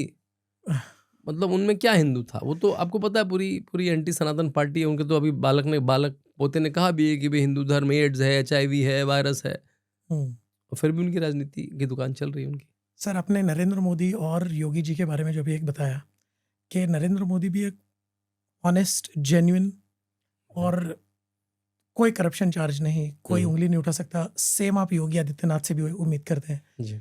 सर ये बताइए, आज जो मीडिया में जो ये हमेशा योगी और मोदी, इन दोनों में ये जो PM का जो नैरेटिव चल रहा है, क्या ये एक्चुअल में वास्तव में नैरेटिव है या एक स्ट्रैटेजी है, क्या है? देखिए मतलब कि अगला PM कौन होगा, ये एग्जैक्टली वैसे ही। हाँ, मैं कहा हमने काफ़ी चर्चा कर ली इस बात की, लेकिन ये तो देखिए नॉर्मल जो मीडिया में है, जो कमेंट्री कर रहा है, जो पॉडकास्ट कर रहा है, उसके लिए क्या जूसी फ्रूट है कि अगला क्या होगा, एस्ट्रोलॉजी, फ्यूचर में क्या होगा, ये तो वैसे ही एक बड़ा पब्लिक नरेशन का पार्ट होता ही ना। लेकिन मेरे ख्याल से अभी का कोई एक्शन उनका इससे गवर्न नहीं होता है। वो यूपी बहुत अच्छे से चला रहे हैं, वो प्रदेश बहुत अच्छे से चला रहे हैं, अमित शाह होम मिनिस्ट्री बहुत अच्छे से चला रहे हैं, कोई महाराष्ट्र अच्छे से चला रहा है। जब वो मौका आएगा, हम श्योर एक छोटी सी टसल भी हो सकती है। हर आदमी जो भी पॉलिटिशियन है वो चाहेगा वो उस फील्ड का सबसे टॉप पोजीशन ले। और नरेंद्र मोदी ने भी भाई जो अडवाणी कैंप था उससे एक तरह से फाइट करके उस पोजीशन को लिया। हाँ, जिसे हम डी कंपनी बोलते थे, जो दिल्ली का ग्रुप था, करेक्ट। उससे एक टसल हुई उनकी। और फिर पूरे संघ परिवार ने देखा कि भाई सबसे विनेबल कौन है। तो मैं बार बार वही कहूँगा, इसका आंसर यही है। मतलब आपने मुझे देखा पिछली बार 5-6 तरीके से आपने मेरे मुंह में शब्द डालने की कोशिश करी, लेकिन मैं पुराना चावल हूँ। तो नहीं, मतलब इसलिए नहीं कि मैं बोलना नहीं चाहता हूँ, क्योंकि वो मतलब जूसी में वर्ड दे दूँ उससे कुछ पोस्ट मोदी एरा में जो सबसे विनेबल होगा वो अपने आप ऊपर आ जाएगा। सर लोगों में इतनी ज़्यादा एक्साइटमेंट है हाँ जी। ये जानने के लिए कि भारत आने वाले 15-20 साल सिर्फ मोदी जी से ही चलने वाला है या मोदी जी को रिप्लेस करने वाला कौन होगा? देखिए मोदी जी, लोगों में इतना एक्टिव डिस्कशन है। बिल्कुल ठीक है। मैं उन सब लोगों से कहूँगा कि आज आप भारत के लिए क्या कर रहे हैं उसमें ज़्यादा दिमाग लगाइए। आज जैसे मोदी जी ने एक दिन कहा था कि अगर आप डायस्पोरा के लिए खास कर अगर आप यहाँ पे रहते हैं तो कम से कम 5 नॉन भारतीयों को भारत लेके आइए। मतलब उनके पैसों से ही, आप पैसे मत खर्च करिए उन पे, उनको प्रेरित करिए कि भारत में यहाँ जाएं, भारत में वहाँ जाएं। अगर आप किसी HNI को जानते हैं तो उससे इन्वेस्टमेंट करवाइए। अगर आप यहाँ के कुछ स्टूडेंट हैं उनको भारत की यूनिवर्सिटी में पढ़ने भेजिए, है ना, सबकी विधाएं बनी हुई। आप अपनी एमएससी से तारतम्य में रखिए और उसके साथ भारत की कल्चर कैसे बढ़ सकती है, अपने जितने भी फेस्टिवल हैं बड़े होकर मनाइए, उसमें विदेशी लोगों को भी बुलाइए। ये करिए आप। फ्यूचर में क्या होगा, परसों क्या होगा, वो सब में ज़्यादा अटकलें मत लगाइए, वो जब होगा तब होगा। आप खुद भारत के लिए क्या कर सकते हैं, भारत की सभ्यता के लिए, भारत की संस्कृति के लिए यहाँ बैठ के, जहाँ भी बैठे हैं हम अमेरिका में बैठ के क्या कर सकते हैं, जो भारतीय कर भी रहे हैं। मैं नहीं कह रहा हूँ नहीं कर रहे हैं, बहुत बड़ा कर रहे हैं, लेकिन जिसको फ्यूचर गवर्सी में ज़्यादा इंटरेस्ट है उसमें थोड़ा समय कम बिताइए। और भारत की ब्रांड कैसे बने जिस भी प्रदेश में आप, वो ज़्यादा इंपॉर्टेंट है। सर पिक्चर पे वो दोबारा आते हैं जी। अजय, जो बहुत ज़बरदस्त मूवी है। हम्म। सर क्या किसी पॉलिटिकल लीडर का परसेप्शन आज के ट्रेंडिंग ज़माने में किसी भाषण या न्यूज़ से ज़्यादा स्टोरी टेलिंग एक माध्यम बन चुका है? स्टोरी टेलिंग तो माध्यम है, हर समय से माध्यम रहा है। और जब आप न्यूज़ में देखते हैं, पॉडकास्ट में देखते हैं, नॉर्मली करंट चीज़ों पे बात हो पाती है। और वो हम लोग नरेट करते हैं, वर्सेस जब आप सिनेमा में देखते हैं तो लार्जर देन लाइफ होता है, और वो बातें उनका बचपन हर आदमी देखना चाहता, जो भी मैं जिसको चाहता हूँ उसका बचपन देखना चाहता हूँ, उसका कॉलेज देखना चाहता हूँ, उन्होंने संन्यास क्यों लिया था, क्या हुआ होगा, माँ ने क्या कहा, गुरु ने क्या कहा, वो देखने में आनंद भी आता है और प्रेरणा भी मिलती है कि भाई ये आदमी ऐसे ही नहीं आ गया एक दिन कि वो घंटी बजा रहे थे और भगवा पहन दिया, थोड़ा हिंदू मुस्लिम के भाषण दे दिया, मोदी जी ने हाँ ये अच्छा मुख्यमंत्री, ऐसे नहीं। एक पूरी तपस्या का जीवन है, एक पूरा सीखने का जीवन है, अपने ऊपर एक मेहनत है, अपनी तपस्या, अपनी एक ट्रेनिंग है। 19 साल पार्लियामेंट में रहे हैं वो, उनकी 80-90% पार्लियामेंट में अटेंडेंस होती थी। मैंने उसी टाइम में राहुल गांधी की अटेंडेंस कंपेयर करी, जो आखिरी 14 से 17 की लोकसभा थी। राहुल गांधी की अटेंडेंस अलग अलग सेशंस में 14%, 18%, 20%, ज़्यादा हुई तो 40%। योगी आदित्यनाथ की 80, 85, 90। Private member bill Rahul Gandhi ने 1% किया। पूरे सारे पार्लियामेंट का एवरेज 1.5, योगी जी का 3। क्वेश्चंस का एवरेज पूरे पार्लियामेंट का 200, योगी जी का 300। डिबेट्स का पूरे पार्लियामेंट का 50 to 50, उनका 57, और राहुल गांधी का अधिकतर में 0, 5, 3, 4। बिलो एवरेज है, बिलो एवरेज नहीं, 50 का 5 बाबा, मतलब बिलो एवरेज नहीं, बिलोएस्ट एवरेज, सबसे लोएस्ट। हाँ। और कई जगह तो एब्सेंटिज्म भी ज्यादा है। एब्सेंटिज्म मुझे 0। तो इस अब बात जाके आने लगे हैं क्योंकि अब वो एलओपी बन गए हैं, तो बहुत ही भद्द पिटेगी, इसलिए आने लगे हैं। मजबूरी में आना पड़ रहा है। छुट्टियां कम करनी होती। जब ऐसा आदमी वो अपने आप को तैयार कर रहे हैं, लगातार तैयार कर रहे हैं, उस तैयारी में लगे, तो उसमें ज़्यादा दिमाग लगाने की ज़रूरत है कि वो अपने आप को तैयार कैसे कर रहे हैं for any bigger role that party or people can give. मुझे एक बात आश्चर्य लगती है कि किसी विद्यार्थी की अगर परसेंटेज ऑफ अटेंडेंस कम हो जाए तो उसको स्कूल से निकालने की एग्जाम नहीं लिखने देते, एग्जाम लिखने नहीं देते। बिल्कुल समझ में नहीं आता मेरे ख्याल से भारत बहुत की अच्छा पॉइंट जनता है, ये बहुत ऐसे नहीं, विरोध ऐसे ये आपने- एलओपी कैसे बना सकती नहीं, है। बहुत अच्छा पॉइंट है मेरे ख्याल से। ये बहुत अच्छा पॉइंट है। ये मेरे ख्याल से आपके अगर पॉडकास्ट के माध्यम से इसकी आप रील काट के डालिएगा कि ये भारत के इलेक्शन कमीशन के लिए this can be very good rule. अगर आपकी अटेंडेंस एक्स जो भी आप निर्धारित कर लें 50%, 60% से कम नहीं है तो आप अगला इलेक्शन नहीं लड़ सकते। ये नियम बनाना चाहिए। ये नियम बहुत सिंपल सा है कि भाई अगला आप you are not contributing, basically आप अगला election is the next exam, right. अगर आप पार्लियामेंट में गए नहीं तो आप कंट्रीब्यूट क्या कर रहे हो। और आपको पता है वो क्या नाम, अभिषेक बनर्जी, ममता बनर्जी जी, उसकी अटेंडेंस कितनी थी पिछली पार्लियामेंट में? 17% पूरी एवरेज सारी पार्लियामेंट में। राहुल गांधी तो फिर भी 30-35 थी। मैं सोचिए कॉम्पिटिशन किस में हो रहा, 17 और 33 और 40 में। और इनकी भी भाई साहब की, हमारे अखिलेश यादव की ऐसी 40%, 50%। ये लोग पार्लियामेंट नहीं आते, करते क्या पता नहीं। या तो अपनी पार्टियों में बहुत अच्छा कर लेंगे, चुनाव जीत रहे हैं वो भी नहीं करते, ना इधर आते, विदेश में पड़े रहते हैं सर, या फिर अपने दिल्ली के बंगलों में पड़े रहते हैं। और हर पार्लियामेंटेरियन को दिल्ली में घर होता है, तो ऐसा नहीं है। हर पार्लियामेंट को 30 टिकट मिलते हैं फ्लाइट के अपनी कॉन्स्टिट्यूंसी से दिल्ली आने के पूरे साल भर में।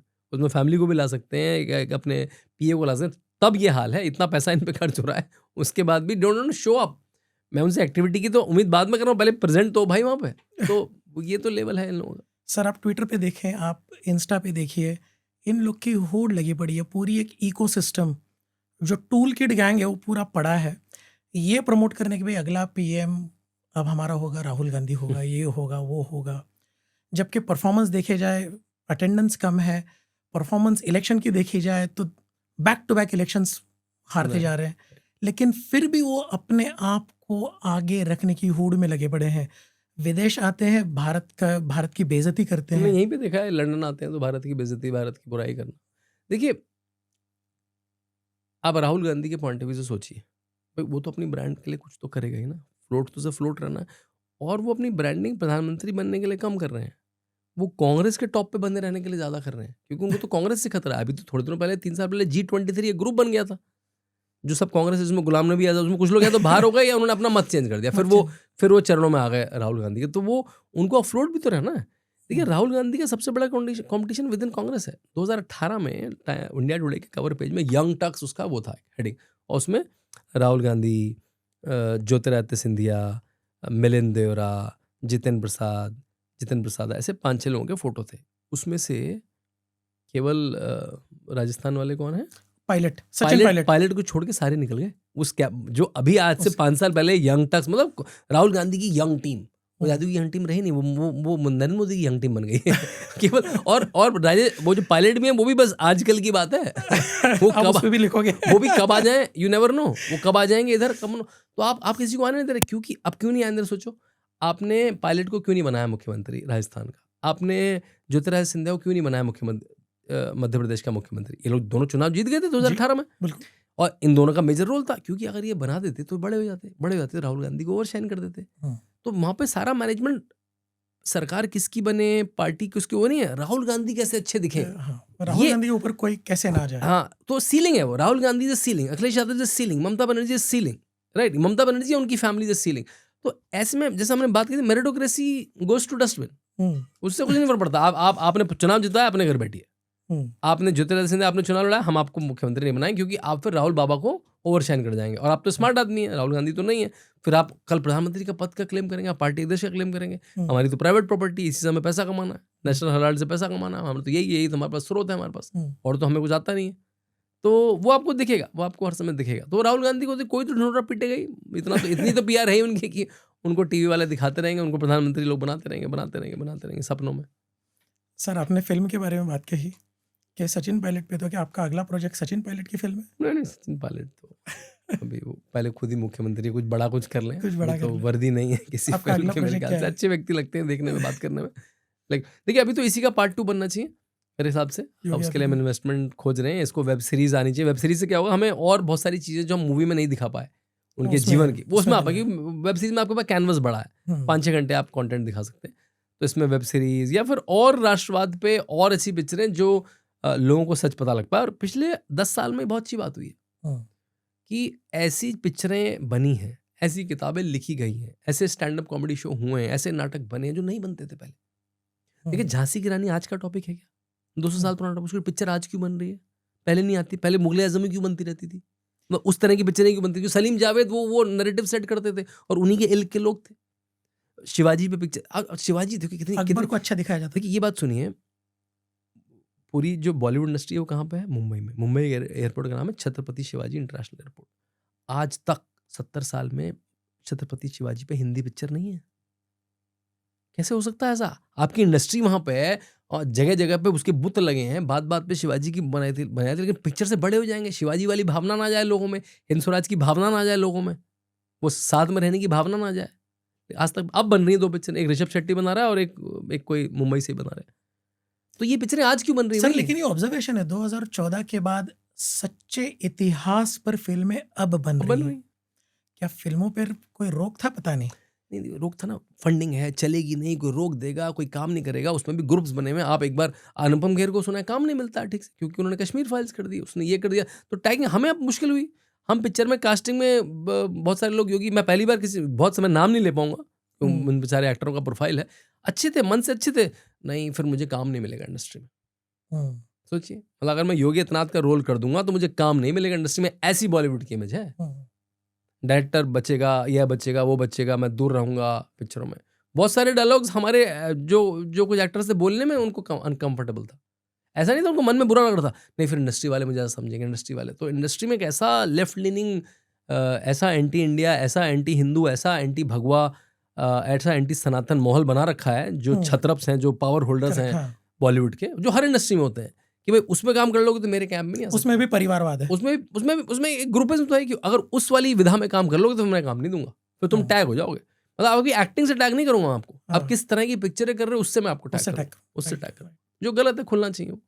सर 2029 के लिए आप भारत के विजन को एक लाइन में कैसा लिखोगे, अगर आपको कुछ लिखना हो भारत के विजन के लिए? देखिए इसमें 2 शब्द देने चाहिए, economic super power and cultural super power. ये दोनों मिला के भारत आ पाए। केवल इकोनॉमी से, वेस्टर्न वर्ल्ड हर चीज को इकोनॉमी से तोलता है, भारत इकोनॉमी और कल्चर दोनों से तोलता है, और यही भारत की पहचान है। आखिर के 2 छोटे सवाल। अजय फिल्म ने आपके विचार में ऐसे कौन से बदलाव लाए जो आपके जीवन में एक परमानेंट प्रिंट बना दिया? देखिए पहले तो फिल्म मेकिंग का जो प्रोसेस है, मुझे पहले पता लगा कि फिल्म मेकिंग इतना कॉम्प्लेक्स प्रोसेस है। मुझे लगता है कि रॉकेट बनाना उससे बस एक ही चीज़ होगी जो उससे ज़्यादा मुश्किल होता हो। इतनी कॉम्प्लेक्स चीज़ है, 17-18 डिपार्टमेंट को, इतने सारे एक्टर्स को एक समय में एक टाइम पे लाना, फिर उसको एडिट करके सारे लोगों के ईगो, क्रिएटिव माइंड को सेटल करके रिलीज़ करना, सेंसर बोर्ड को सेटिस्फाई करना, रिलीज़ करना, स्क्रीन लेना, it's a very complex thing. तो एक बड़ा कॉम्प्लेक्स प्रोजेक्ट हैंडल करने की, और जब उसको काशी से कैलिफोर्निया तक, लंदन से ललितपुर तक वाहवाही मिलती है तो बड़ी संतुष्टि होती है। और एक सच्चे लीडर की कहानी जब पता लगती है लोगों को, तो मतलब आज से 7-8 साल पहले किताब लिखी थी, सोचा मैंने पिक्चर बन जाएगी, छोटा सा एक भावना थी बननी चाहिए। मतलब जो कहते हैं ना मन में ठान लो तो हो ही जाएगा, मुझे लगता है ऐसा कुछ होता तो है नहीं, मन में ठानने से सब कुछ, लेकिन सच में ऐसा होता है। मन में ठान लो और उस बात को सोचते रहो, बात करते रहो। हम तो अमेरिका में अपनी पहले तो किताब लिख दी, दूसरी किताब लिख दी, किसी ने अमेरिका बुला लिया, हमारे पास तो उतना धन खर्चा नहीं है कि अमेरिका चले जाएं, किसी ने वहाँ बुला लिया, 13-14 शहरों में कार्यक्रम करे, वहीं एक व्यक्ति मिल गया, उसने कहा पिक्चर बननी चाहिए, उसने पैसा लगा दिया, टीम बन गई, पिक्चर बन गई, निकल आई। अब उस पिक्चर को लोगों को अमेरिका में बुला दिया, लंदन में बुला दिया, तो ये अब आप सच में मन में ठान लो तो होता ही गया ना ये। अब पिक्चर बन गई, इतनी सुंदर पिक्चर बन गई कि उसकी हर जगह वाहवाही हो रही है, बड़े से बड़े, मतलब विजेंद्र प्रसाद जी ने पिक्चर देखी हैदराबाद में। विजेंद्र प्रसाद कौन है? जिन्होंने बाहुबली की स्टोरी लिखी, जिन्होंने आरआर की स्टोरी लिखी है, जो राजमौली जिसके डायरेक्टर उसके फादर है और राज्यसभा एमपी भी हैं। उन्होंने पिक्चर देखी तो उन्होंने बड़ा ऑनेस्टली बोला कि भाई मैं तो दबाव में आ गया था कि भाई भाजपा के बड़े लीडर की पिक्चर है, आ जाते हैं, लेकिन मैं इंटरमिशन के बाद उठ नहीं पाया, इतनी ग्लो कर दी। और उसने बोला, मैं और मेरे प्रियंक दुबे जो मेरे साथ इसमें जिन्होंने अडॉप्ट किया है मूवी को राइटिंग में, उन्होंने कहा I am jealous of these boys, I could not have written a better script. अब ये मतलब विजेंद्र प्रसाद जी से आना, जो आरआरआर पिक्चर ऑस्कर में गई, उसका गाना, और जो बाहुबली हमने पता पूरी फ्रेंचाइज है, 2 सीरीज आ चुकी हैं, तीसरी आ रही है, उसका राइटर कह रहा है कि मैंने ऐसी बायोपिक नहीं देखी। बड़े बड़े कमेंटेटर्स ने कहा कि ये बेस्ट बायोपिक ऑफ इंडिया है। धोनी जो बायोपिक है उससे कंपेयर कर रहे हैं लोग, और कह रहे इससे अच्छी पॉलिटिकल बायोपिक भारत में नहीं बनी है। पॉलिटिकल बायोपिक मेरे हिसाब से पहली है, क्योंकि मैं खुद जब फिल्म अधिकतर लोगों ने कहा कि हम तो बस आपके कहने पे यार योगी जी की पिक्चर इसलिए चले गए थिएटर में, या आपके कहने से आ गए, लेकिन वहां जाकर लगा भाई ये तो मूवी है, मतलब लाइक अ एंटरटेनिंग मूवी। मतलब आप अगर योगी आदित्यनाथ को नहीं जानते, उनको नहीं पसंद करते, even if you hate him, तब भी आपको पिक्चर पसंद आएगी, क्योंकि movie it came out very good. तो इसलिए ये एक्सपीरियंस बहुत स्टोरी सुंदर तो सत्य है ही, हाँ जी, लेकिन हर चीज को जिस तरह से टेक्निकली उसको दिखाया जो गया। नीट किया गया था, मतलब जो जोड़ा गया था, स्पेशली मुझे सबको तो उसमें एडिटर से लेकर डायरेक्टर सबकी मतलब उनको दाद देनी पड़ी, Absolutely. कैमरामैन को दाद देनी पड़ी, जिस तरह से उनको दिखाया उस चीज को। योगी आदित्यनाथ जी को दिखाया था, कॉलेज से घर आए, जी अस्पताल में बीमार थे, हाँ जी, हाँ उनको अवैधनाथ जी दिखे, हाँ, और उन्होंने कहा कि अब तुम तैयार हो, अब ऐसा तुम तैयार सपनों में लगा उनको, जबकि वो थे नहीं वहां पे, डॉक्टर था वो। घर आते होली खेलते, हाँ, और उनके मन में कुछ और पानी चल रहा से है। नहलाते हाँ, दिखाया, बहुत रंग सुंदर। सारे जिंदगी के उतर रहे बहुत हैं। सुंदर सीन है, और वो पूरी डायरेक्टर की समझ है। मेरे ख्याल से राइटर्स ने दिवाली का सीन लिखा था, वो ये दिवाली पे दिखाएंगे, लेकिन वो दिवाली के दिए बुझना उतना मज़ा नहीं आता, जबकि रंग धोना कि आपने सारे सांसारिक रंगों को ढूंढ दिया, और वो जो गलियां छोड़ चले, वो जो सॉन्ग है, बी प्राक ने गाया, कितना सुंदर गाना है वो, दिल को छू गया था। दिल को छू गया। आधे लोग मैं देख रहा था उनकी आंखें भरी हुई, कोई ना कोई छोड़ के आया है ना, जो सब विदेश में रह रहे हैं अपने माँ बाप को छोड़ के आए हैं, मन आधा वहीं जुड़ा रहता है, उनकी तबीयत कैसी है। हर आदमी जो मद्रास में रह रहा है, बैंगलोर में रह रहा है, वो अपने माँ बाप को छोड़ के आया, तो उसको जुड़ा तो रहता है, कोई ना कोई किसी ना किसी का छोटा संन्यास तो सबने लिया ही है ना, अपने जीवन के लिए, देश के लिए, अपनी इकोनॉमिक इनकम के लिए, अपने करियर के लिए। तो हर आदमी आर्मी के लोगों के लिए, हर आदमी कहीं ना कहीं छूता। आर्मी के लोगों में बहुत पॉपुलर हो गया वो गाना, मुझे बताया किसी ने, गलियां छोड़ चले। तो हाँ, वो बहुत सुंदर सीन निभाया है, पूरा सीन ही बहुत सुंदर है वो। वहाँ से लेकर माँ जब गुरु जी को एक कन्फ्रंट करती हैं, वो पूरा सीक्वेंस ही बहुत प्यारा है। Very touched, very touched. Touched. Shantanu ji, thank you very much, आप हमारे शो में आए। It has been a wonderful experience आपके साथ, इतने बेबाक यूपी, योगी, मोदी, विपक्ष और अजय पिक्चर के बारे में हमने इतने बेबाकी से जो आपने चर्चा की, धन्यवाद। आई एम श्योर जो हमारे दर्शक हैं इनको ये बहुत पसंद आने वाला है। दोस्तों, मैं आपसे अपील करूंगा कि योगी आदित्यनाथ पे ये जो फिल्म बनी है अजय, उसको आप ज़रूर जाके देखिए। आप देखेंगे, आपको अंदाज़ा आएगा कि वास्तव में एक सन्यासी क्या होता है और कैसे उन्होंने अपने पूरा जीवन देश राज्य की सेवा में बिताया है। सो इसी के साथ मैं आपसे अलविदा लेता हूँ, आपका दोस्त तुषार, और फिर अगले नए पॉडकास्ट में दोबारा मिलते हैं एक नए गेस्ट के साथ, एक नए विषय पर, ऐसे किसी ज्वलंत विषय पर हम बात करेंगे। तब तक के लिए थैंक यू वेरी मच, अलविदा, have a nice time, enjoy your day, bye.